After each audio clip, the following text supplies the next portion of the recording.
जीने की कला, ये जो अपना जो लेसन है 10 वह है जीने की कला।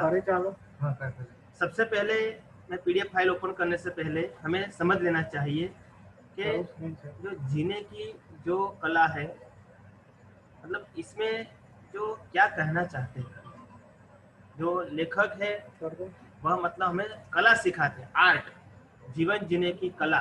क्योंकि आजकल सब जो इंसान है उनके पास सब कुछ वस्तु है, भौतिक सुविधाएं हैं, लेकिन जीवन जीने की कला न होने के कारण वह बहुत दुखी है। उसके पास सब कुछ है, मकान, जायदाद, परिवार, लेकिन एक कमी की वजह से उनका पूरा जीवन विस्मय बन जाता है। तो आज हम वही सीखेंगे, जीवन जीने की कला। ये सबके लिए आवश्यक है, क्योंकि आजकल जो डॉक्टर लोग हैं, इंजीनियर लोग हैं, बड़े बड़े जो व्यावसायिक लोग हैं, वो भी जीवन जीने की कला न जानने के कारण वो कितने दुखी होते हैं। कभी कभी तो परिवार में दरार पड़ जाती है, भाई भाइयों के बीच दरार पड़ जाती है, भाई और बहनों के बीच दरार पड़ जाती है। तो आज हम देखते हैं कि ये जो जीवन में नहीं है तो जीवन कुछ भी नहीं है। तो हमें इस पर हमें ध्यान देना है। और ये जो लेसन है वो मतलब अपने परीक्षा तक सीमित नहीं है, लेकिन अपने जीवन में भी उसको ढालना है। जैसे हम कह सकते हैं कि जो साइंस होता है तो मतलब जो हम एक्सपेरिमेंट सीखते हैं तो बाद में वो लैब में ले जाकर उसको एक्सपेरिमेंट किया जाता है। लेकिन साहित्य जो भाषा होती है, भाषा की यह विशेषता है कि सबसे पहले हम उसका जो डेमो मतलब सिखाते हैं, उनका जो प्रैक्टिक मतलब जो नॉलेज है वो सिखाते हैं पहले, और बाद में जो उनका जो डेमो होता है वो आपके लाइफ में, जब आप लाइफ शुरू करते हैं, जब अपना परिवार शुरू करते हैं, तब होता है। इसलिए जो भाषा का काम है वो जो व्यक्ति को एक आदर्श नागरिक बनाना, उसमें सर्वांगीण विकास लाना और जीवन में हर तरह से वो सुखी रह सके, यह बनाना है। तो इसी वास्ते यहाँ पर ये जो जीवन जीने की कला ये हमें ये सिखाएगा, और हमें भी अपने जीवन में ढालना है। और ये भी देखना है कि कई ऐसे परिवार हैं जो जीवन जीने की कला न होने के कारण वो परिवार बनने से पहले ही टूट जाता है, बिखर जाता है, चूड़ी की तरह टूट जाता है। तो हमें इससे यह सीखना है कि हम किस तरह जीवन जिए, कि सब कुछ हमारे पास होते हुए भी आदमी आखिर में दुखी क्यों है, आखिर में उसका चेहरा उतरा हुआ क्यों है, जब किसी को देखते हैं तो उसके चेहरा गंभीर क्यों है। तो ये वास्तविकता को हमें समझना है कि आखिर हम किस तरह जीवन जिए।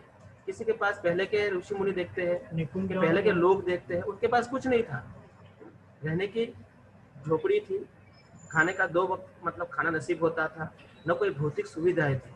लेकिन जब हम उनके चेहरा देखते हैं, उनका जीवन देखते हैं, तो वो जीवन मतलब वो ऐसा मतलब सुखद होता है, मतलब पूरा विश्व का सुख उनको मिल गया है, ऐसा हमें दिखता है।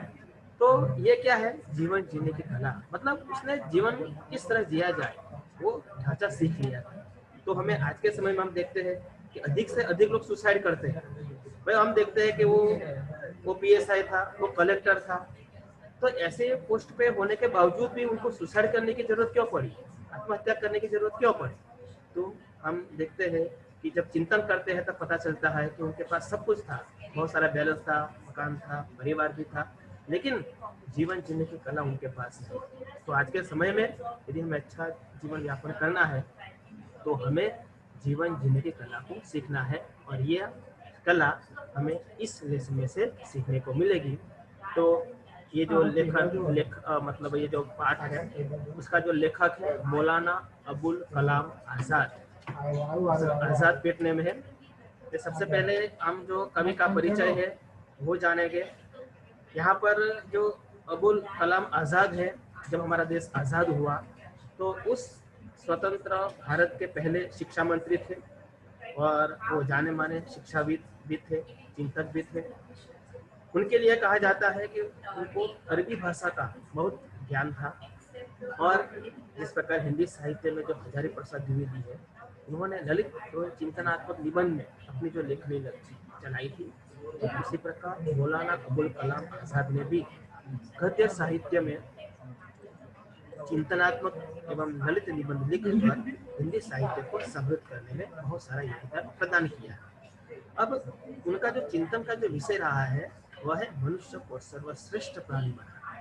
मतलब उनका यह मानना है कि सब प्राणियों में से यहाँ पर जो पूरे विश्व में, पूरे संसार में जितने भी जीव है, उन सभी जीवों में मनुष्य सर्वश्रेष्ठ है। और मनुष्य जब सर्वश्रेष्ठ है तो सर्वश्रेष्ठ होने के नाते उनका जीवन भी श्रेष्ठ होना चाहिए, न कि विस्मय। इस चिंतन को उन्होंने अपना विषय बनाया। उन्होंने गद्य साहित्य में ऐसा लिखकर न जाने कई लोगों का जीवन बचाया, कई लोगों को मतलब ऐसा चिंतन प्रदान करके उनका जीवन है वो मतलब अमृतमय बनाया। तो ये जो लेखक है मौलाना अबुल कलाम, तो ये उनकी सबसे बड़ी विशेषता पाई जाती है।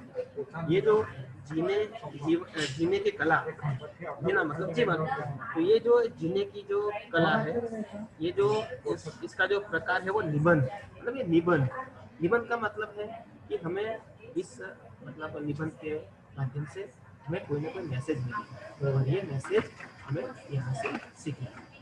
अब हम लेसन शुरू करने जा रहे हैं। अब सबसे पहले जो शीर्षक को समझना सबसे आवश्यक है। जीने की कला मतलब जीवन, कला मतलब आर्ट, हमें किस तरह जीवन जीना है, किस तरह व्यापन करना है, इसी बात को यहाँ समझाया गया है। इसी रूप में देखते हैं कि मैंने थोड़ी आपको झलक दिखाई कि मतलब जीवन में मतलब कैसे इस तरह के जो घटनाएं घटित होती है, परिणाम स्वरूप आदमी अपने जीवन को कोसता है।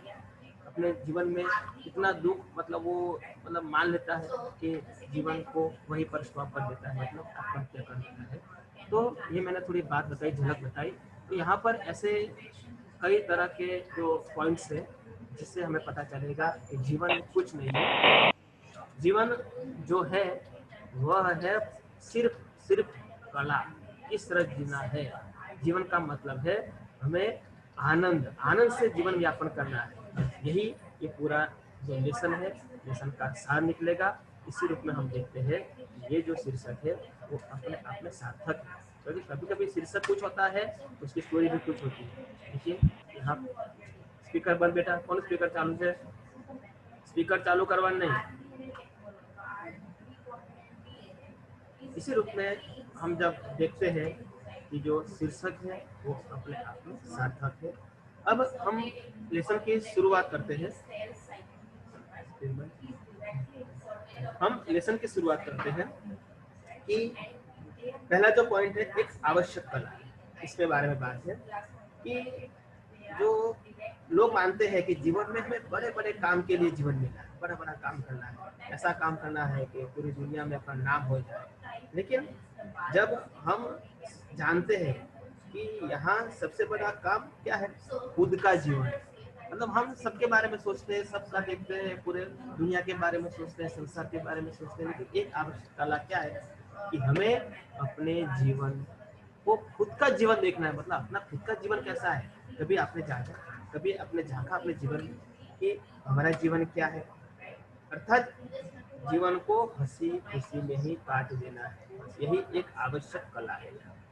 यहाँ पर लेखक यह कहना चाहता है कि आप पूरे संसार में अपना नाम मतलब नाम के लिए आप जो दुखी हो इतना, तो ये इससे तो बेहतर है कि आप अपने जीवन के बारे में सोचे। अपना जो जीवन है वो हंसी खुशी से किस तरह जीते यह सोचेंगे तो बस यही जीवन जीने की यह सबसे बड़ी कला है। इससे ज्यादा इस दुनिया में कोई सरल काम नहीं है। मतलब लोग कठिन से कठिन काम करने के लिए तैयार हो जाते हैं। कोई बिल्डर होता है तो पूरे जीवन तक बिल्डिंग बनाता है, ये बड़े बड़े जो कंस्ट्रक्शन काम करता है, और जब देखो तब उसके चेहरे पर उदासी होती है, जब भी देखो तब काम का बोझ होता है। उसको पूछते हैं भाई कैसा है, तो बोलेगा मेरे पास समय नहीं, अभी मेरे पास समय नहीं, ऐसा बोलता है। बच्चे पूछते हैं पापा कब आओगे, तो बोलेगा मेरे पास बहुत समय है। बीवी पूछेगी, कभी बच्चों बीवी को भी पूरा समय नहीं दे सकता है। तो ये क्या है, मतलब ये पूरा बड़ा बड़ा काम में लग जाता है, पूरे संसार को जीतने की उनमें लालसा है। लेकिन यहाँ पर लेखक कहना चाहता है जो जीवन है वो एक सरल है। जीवन मतलब हंसी खुशी से बिताना, ये नहीं है अब तो जीवन में कुछ भी नहीं है। तो ये बात यहाँ पर जो लेखक है अबुल कलाम आज़ाद वो हमें सिखाते हैं और सबसे अच्छी बात हमें सिखाई है। इसलिए आज लोग क्या है, जीवन को मतलब जीवन को एक उलझन समझते हैं, पजल समझते हैं, लेकिन पजल नहीं है, सरल। अब दूसरा पॉइंट है जीवन को भली भांति जीना। मतलब जो भगवान ने जीवन दिया है, ये जो है मनुष्य की योनि है, वो कई योनियों में से जब जीव गुजरता है तब उनको ये मनुष्य अवतार मिलता है। अब ये मनुष्य अवतार मिला है तो हम इसको व्यर्थ क्यों गवा देते हैं? तो इसीलिए यहाँ पर जो प्राचीन चीनियों ने जीवन को ठीक समझ, ये समस्या है उसको ठीक समझे तो जीवन की समस्या क्या है, कि जीवन की एक ही समस्या है कि आदमी हंसी खुशी से जी क्यों नहीं सकता है। तो इसलिए उन्होंने क्या किया कि दुनिया में जो सबसे बुद्धिमान आदमी कौन है वो ढूंढा, केवल सबसे बड़ा बुद्धिशाली कौन है। तो फिर उसको जवाब मिला कि जो आदमी सबसे खुश रहता है वही आदमी इस दुनिया में सबसे खुशी है, वही बादशाह है इस दुनिया का। मतलब वो जीवन जीने की कला उनके पास नहीं है, वो जीवन को खुश नहीं मतलब देख सकता, खुश रह नहीं सकता है, तो बाकी में वो पैसों का ढेर लगा दे या पूरे संसार में अपना नाम कमा ले, लेकिन इससे क्या मतलब। हमें किन्हीं लोगों ने जो इस जीवन को भली भांति समझा और एक निष्कर्ष रूप में कहा कि जो जीवन है वह है कि दुनिया में जो सबसे बड़ा बुद्धिमान आदमी वही है कि जो सबसे ज्यादा खुश रहता है। अब आगे कहा है कि मरते मरते नहीं जीना चाहिए। कुछ लोग ऐसे होते हैं कि पूरे दिन में कई बार मरते हैं और जीवित होते हैं। मतलब उनका जीना कैसा होता है कि दर्दनाक लगता है, उनको जीवन एक विस्मय लगता है। वो सोचता है कि ये जीवन कैसा मिला है, भगवान ने ऐसा जीवन क्यों दिया। बहुत सारी समस्या उनके समक्ष होती है, इसलिए क्या करता है, बार बार मरता है, बार बार जीता है, बार बार अपने आप को पूछता है कि ऐसा जीवन से अच्छा तो मर जाना चाहिए। तो ऐसे मरते मरते हमें जीना नहीं है। इसी बात को आजकल के जो फ्रांसीसी लेखक आद्री, यहाँ पर मैं जो बड़े बड़े विद्वान हैं उस बड़े बड़े विद्वान की जो मान्यता थी उसको मैं बताकर ये बात सिद्ध करना चाहता हूँ कि जीवन जीने की कला जो है वह सिर्फ यही है कि हमें अपना जीवन हंसी खुशी से बिताना है, वरना जीवन में कुछ भी नहीं है। तो जब फ्रांसीसी लेखक आद्री उन्होंने एक बात बताई कि खुश रहना केवल एक जरूरत ही नहीं है, यह एक नैतिक उत्तरदायित्व भी है। उन्होंने बहुत अच्छी बात बताई कि भाई जीवन जीना खुश रहना जरूरत तो नहीं है, लेकिन इससे भी आगे क्या है, नैतिक उत्तरदायित्व है। अपना नैतिक उत्तरदायित्व बनता है, जिस प्रकार हम बोलते हैं ना कि अपनी नैतिक फर्ज है सत्य बोलना, घरों का आदर करना, माता पिता की सेवा करना, लोगों की मदद करना, ये क्या है, अपनी नैतिक फर्ज है। तो ठीक उसी प्रकार खुश रहना भी अपना क्या है, नैतिक उत्तरदायित्व है, कोई जिम्मेदारी नहीं है। तो इसी बात को फ्रांसीसी लेखक आद्री गिग ने समझाया। तो यहाँ पर मतलब है कि हमें जो अपना जो जीवन है वह अपने व्यक्तिगत से सीमित नहीं होना चाहिए, मतलब दूसरों को भी हमें ख्याल रखना चाहिए, दूसरे का भी ख्याल रखना चाहिए। जैसे मानो कि आप उदास है, घर में देखो आप उदास हो, आपका चेहरा उतरा हुआ है, आप बहुत दुखी है, तो क्या आपके जो बीवी बच्चे हैं, आपके जो माता पिता है, आपका ऐसा चेहरा देखकर क्या वो खुश में रहेंगे या उनको खुशी रहेगी? तो ये समझो, मतलब आपकी जो आपका जीवन आपका व्यक्तिगत जायदाद नहीं है, लेकिन आपके जीवन पर दूसरे का भी प्रभाव पड़ता है। इसलिए हमें यह समझना चाहिए कि हमें मरते मरते नहीं जीना। तो ये बात अच्छी बात बताई है।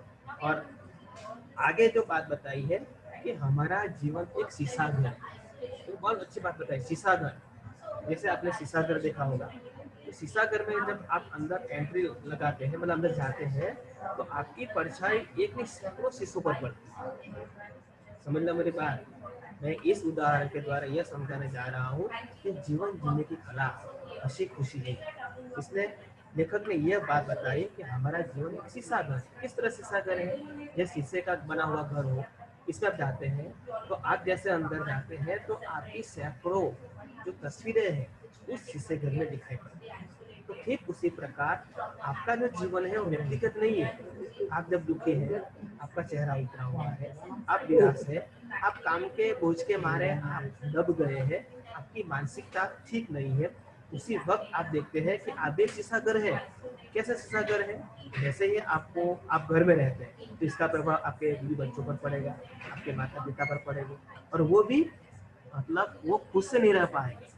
जैसे आप काम पे गए तो आपके ऑफिस में जहाँ पे काम करते हैं, जहाँ जितने भी लोग मिलेंगे तो उस लोग से मिलेंगे तो आपकी जो आभा है, आपका जो शीशा घर है, उनकी परछाई उन पर भी पड़ेगी। इसलिए मतलब वो भी आपसे दूर भागेगा, आपके साथ ठीक तरह से बोल नहीं पाएगा, क्योंकि आप खुद, मैंने कहा ना, ये जीवन जो है वह शीशा घर है। जैसा आप है ऐसी आपकी छाप दूसरे पर पड़ती है। यदि आप बहुत खुशी है, आप जीवन को हंसते हुए गुजारते हैं, तो आपकी जो सीधी असर दूसरे लोगों पर भी पड़ती है। आप अपने घर पर भी हंसी खुशी से रहते हैं, मजाक मस्ती से रहते हैं, तो आपके बच्चे होते हैं, बीवी होती है, आपके माता पिता होते हैं, उनको भी असर पड़ती है और वो भी खुश में रहते हैं। इसलिए कवि लेखक यह समझाते हैं कि हमें मरते मरते नहीं जीना चाहिए, और साथ साथ में जो हमारा जीवन है वह शीशा घर है, इसलिए शीशे को संभाल के रखना चाहिए, मतलब अपने जीवन को संभाल के रखना चाहिए। तो ये जीवन में सबसे बड़ी बात है। और बाद में लेखक आगे समझाते हैं कि जीवन में हरियाली की आवश्यकता है। देखो, ये जब प्राकृतिक सौंदर्य है, प्राकृतिक सौंदर्य का उदाहरण दिया है। जिस प्रकार हम कहीं घने वन में जाते हैं तो अपना मन कितना प्रफुल्लित हो जाता है, जैसे झरने को देखते हैं, झरने की आवाज सुनकर हमारे मन में कैसी गुदगुदी होने लगती है। जैसे ठंडी ठंडी हवा जब हमारे शरीर को छूती है तो हमें कितना अच्छा फीलिंग होता है। तो जैसे प्राकृतिक सौंदर्य देखते हैं, फूलों की सुगंध देखते हैं, हरे हरे वन देखते हैं, खलिहानों देखते हैं, खेत देखते हैं, अच्छी ठंडी हवा का महसूस करते हैं, तो इसमें क्या होता है कि ये जो जीवन की जो हरियाली है, वो हरियाली देखकर हम भी खुश हो जाते हैं। तो मतलब अपना जीवन भी इस तरह है कि हमें देखकर कोई प्रकृति की तरह वो भी हमारा आनंद उठाए, ताकि हमें देखकर वो भी खुश हो जाए। ऐसा नहीं कि हमें देखकर वो नाराज हो जाए, वो उदास हो जाए और हमसे दूर भाग जाए। तो ये जीवन नहीं है, वो जीवन जीने की कला नहीं है। तो यहाँ पर मैंने ये जो प्राकृतिक सौंदर्य है, जो प्रकृति है, जो नेचुरल है, उनका उदाहरण देकर मैंने बताया कि हरियाली भी हमारे जीवन को। अब धर्म, दर्शन और अभ्यास के गहन। अब ये देखो, धर्म और दर्शन अभ्यास के गहन अध्ययन ने हमें ये अत्यंत गंभीर और कृत्रिम बना दिया। मतलब जैसे कोई मतलब आध्यात्मिक व्यक्ति है, देखो उनके चेहरे पर मतलब जीवन से मतलब वो जीवन से मतलब वो अलिप्त हो जाता है। धर्म, दर्शन, अभ्यास, ज्यादा अभ्यास करता है तो वो भी मतलब पूरा अलिप्त हो जाता है। तो मतलब ये धर्म, दर्शन और जो अभ्यास है वो हमारे जीवन जीने की कला में क्या करते हैं, विक्षेप डालते हैं। वो क्या कहते हैं, हमारे चेहरे पर अनावश्यक गंभीरता, हमारे चेहरे पर अनावश्यक कृत्रिमता वो दिखाने की प्रयत्न करते हैं। मतलब हम लोग तो मानते हैं कि धर्म के लोग हैं तो वो तो कैसे होते हैं, गंभीर होते हैं, मतलब उनके चेहरे पर नूर नहीं होता, हास्य नहीं होता, वो कहीं गहन विचार में डूब गए ऐसे लगते हैं। तो ये जो आज जो धर्म है, दर्शन है और जो अभ्यास है, वो हमें अनावश्यक गंभीर और कृत्रिम बनाने में मतलब मदद करते हैं। तो ये इसी तरह बचते रहना चाहिए। हाँ, धर्म, दर्शन, अभ्यास सब जरूरी है, लेकिन जरूरी है, सबसे बड़ी बात है जीवन में खुशी होती है, उसी से जीवन यापन करना। यदि वो कला नहीं है तो हम जितना भी अभ्यास करेंगे इसका क्या मतलब है, कुछ याद नहीं रहेगा, बार बार पढ़ना पड़ेगा और पढ़ना पड़ेगा। और कुछ लोग कैसे होते हैं, हंसी मजाक से लेते हैं, उसका पॉइंट्स याद रखते हैं, बाद पढ़ने की जरूरत नहीं पड़ती और वो रैंक लाते हैं। ऐसा नहीं कि बार बार पढ़ो, पूरे दिन पढ़ते रहो। जैसे धर्म दर्शन की यही बात है, बस पूरे दर्शन में उलझ जाओ, फिलोसफी में उलझ जाओ, धर्म में उलझ जाओ, और बस बाद में जो अपना परिवार का ना ख्याल रखो, आसपास लोगों का ख्याल ना रखो, अपने जो सामाजिक प्रसंग उसमें ना जाओ, सांस्कृतिक का ख्याल ना रखो, तो क्या जीवन किसमें बन जाएगा। इसलिए सबसे पहले जो आवश्यक है जीवन जीने की कला, बाद में सब अपने आप स्टेप बाय स्टेप आगे जाता है और हम और इसमें सफल होते हैं। तो यहाँ पर कवि ने निष्कर्ष रूप में यह हमें बताया है कि जीवन का लक्ष्य है एक आनंद की प्राप्ति, इसके अलावा जीवन कुछ भी नहीं है। और हमें यहाँ पर जीवन जीने की कला बताई, और जीवन जीने की कला के साथ साथ तरह तरह के उदाहरण दिए। तो ये सब उदाहरण देकर मैंने ये समझाया कि ये जो जीवन है वह एक कला है। इसमें मैंने चीनी दृष्टिकोण बताया कि चीनी दृष्टिकोण ने क्या कहा, फिर आगे बताया कि हर स्थिति में हमें प्रसन्न रहना चाहिए, वो भी मैंने बताया। और जीवन में मतलब जीवन एक शीशा घर है, वो भी मैंने बात बताई। और एक अजीब बात बताई मैंने, अजीब बात यह है कि धर्म, दर्शन और अभ्यास का उदाहरण देकर मैंने समझाया। और अंत में जब प्राकृतिक सौंदर्य का स्थान देकर मैंने यह समझाया कि जीवन क्या है, जिसे प्रकृति को देखते हैं तो उससे देखकर हम खुश हो जाते हैं कि क्या बात, भगवान ने क्या बनाया है। झरना देखकर पता लगता है कि झरना क्या चीज है। फूलों की सुगंध देखकर हम जानते मतलब इतने खुश हो जाते हैं और मानते हैं कि जो भगवान ने ये फूल बनाया तो भगवान कितना सुंदर होगा। तो इसको देखकर कितने खुश हो जाते हैं, ठीक उसी प्रकार हमें भी ऐसे प्राकृतिक विद्याओं को देखकर खुश हो जाते हैं, तो हमें देखकर भी कोई खुश हो जाए, इस तरह हमें जीवन यापन करना है। तो ये जो है पूरा निष्कर्ष जीवन का लक्ष्य है, आनंद की प्राप्ति। यदि आनंद में रहोगे तो बाकी की जो वस्तु है वो अपने आप मिल जाती है। तो इस तरह यहाँ पर जो लेसन नंबर 10 है वो पूर्ण होता है, और बाद में जो मैं ऑफ वीडियो मतलब ये भेजूंगा, और होमवर्क जो है वो बाद में मैं भेजूंगा। तो एक मिनट अब